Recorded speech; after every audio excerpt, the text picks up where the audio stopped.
Hello, everybody. Dr. Albert Snow, Holistic Gastroenterologist to the stars. I've been healing inflammatory bowel conditions for 40 years. You might not have heard of me, but many, many people have. Probably, I'd say 100,000 people healed easily. That's not a lot of people, but a lot of people know about me and my success rate, which is about 98%. The heck with that. The important part is what we're going to talk about today. This is called a quick hitter. Quick hitters is when I just give you something real quick and say, okay, that's it. No stories. We're going to talk about if you have an inflammatory bowel condition and you're taking nutritional supplements, what not to take. Anyone guess? Raise your hand if you think you know. There's one that you should not take, but it's also one that you definitely need. Imagine that. There's one supplement you definitely need, but you can't take it in the beginning. And I'll tell you what it is and how to take it. It's a fish oil. See, you have three layers. You have skin, fat, and muscle of your colon. And there's been a hole eaten in those right through down to where the blood vessels and nerve tissue hang out. Okay? That could be like 3/4 of an inch. And it's all because you lost your mucosal lining. Here's the acid, your own stomach acid, which is what the problem is, not an immune disease. It slowly eats every meal you have. If you don't have the mucosal lining, there's a little guy with a shovel peeling off microscopic layers of skin, and it goes deep enough, fatty layer, and then a muscle layer, and goes all the way down, you spring a leak. You say, what the heck's going on? What you don't realize is that you had the problem developing for months or years prior to when you saw that blood in the toilet. You think it's a Chinese food? No. It was a little magic pill you took, who knows, when you were a child. Could have been when you were a child, could have been a year ago, could have been a week ago. That was really the contributing factor, is that when you take that, it's an antibiotic that you took, leaving the flesh open, and the acid eats it, it goes through a layer of fat. Why am I even talking about this? Because you need to rebuild the skin, fat, and muscle. Where there was a hole, you got to fill that in. And you got to fill it in with stuff that makes skin and muscle. There's one thing that makes both of those. And there's a fatty layer. Think of like a peanut butter and jelly sandwich. You got the top piece of bread, skin level. Lower piece of bread, second piece, muscle. In between where the peanut butter and jelly are, that's your fatty layer. Pinch your forearm. Pinch your thigh. You're feeling skin. Below that's fat, below that's muscle, and below all that you got nerves and blood vessels. So picture every time you swallow something. Water, okay? You have to release some acid, and it scrapes away a microscopic layer. You say, well, microscopic, who cares? But over the course of days, weeks, and months, or even years, it's going deeper. Did you have breakfast today? Oh, did you have a snack? How about water? I always tell us, drink the water, pound that water down.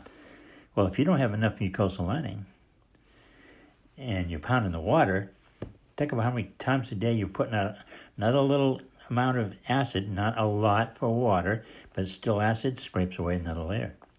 So it goes deep enough. Eats a hole in a blood vessel, you bleed. So we have to backtrack and say, well, wait a minute, how did it get down to the blood vessel? Oh, it ate all the way through, and we have to repair that by giving you building blocks of materials such as amino acids. They're the building block of skin and muscle.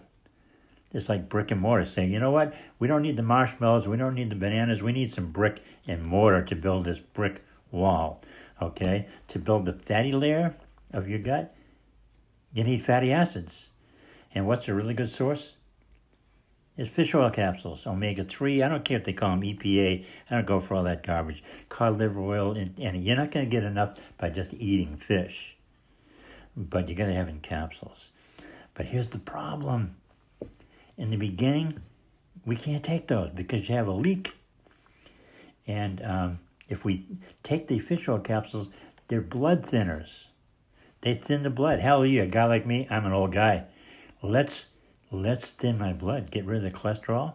You know, thinner the less junk you have hanging around in the blood, the better. So cholesterol is one of those things, which is just undigested fat. It's not cholesterol as we know it. Another show, we'll talk about that. But clean the blood out, make it thin. Now the hole we have, is more blood's going to leak out because we thinned it out. So you're saying to me, well, how am I going to You tell me I need fatty acids, fatty oils. Yes, but you put it on the back burner. Put it on the kitchen table. Say, we'll be back to you in a couple of weeks.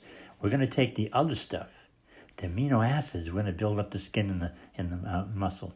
Hopefully that'll fill in some of that hole, those holes, okay? Come back with our fish oil. It's a test. We say, okay, let's take some. See if we bleed. If we bleed, we know that, we got to go back, put the oil back on the kitchen table and take some amino acids. Again, build up some more skin and muscle. And we take the fish oil. Hey, no leaks, no bleeding. Aha, that means we're 2/3 of the way healed.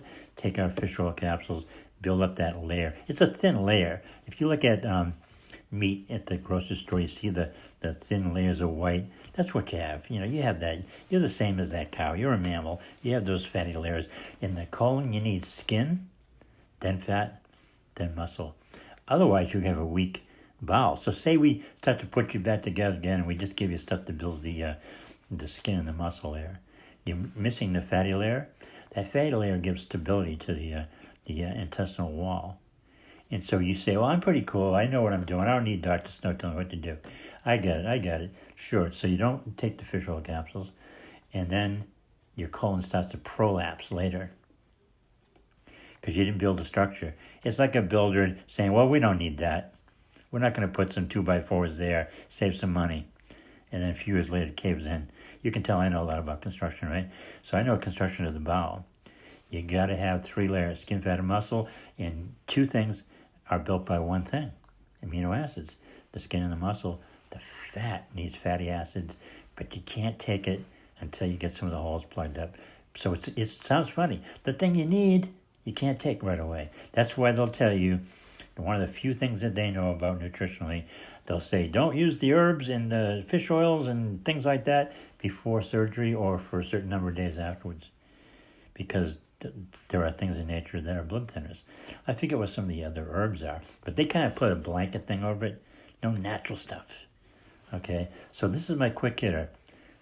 Fish oil capsules, cool. Here's another one real quick. I just thought of it before we finish up here.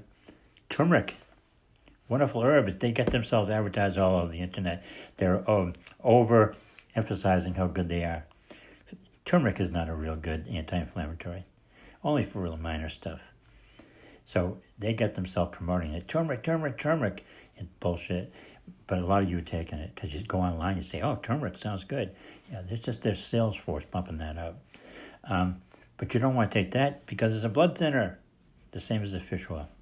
So those are the 2 biggies. Just keep that in mind. All right, thanks. So long.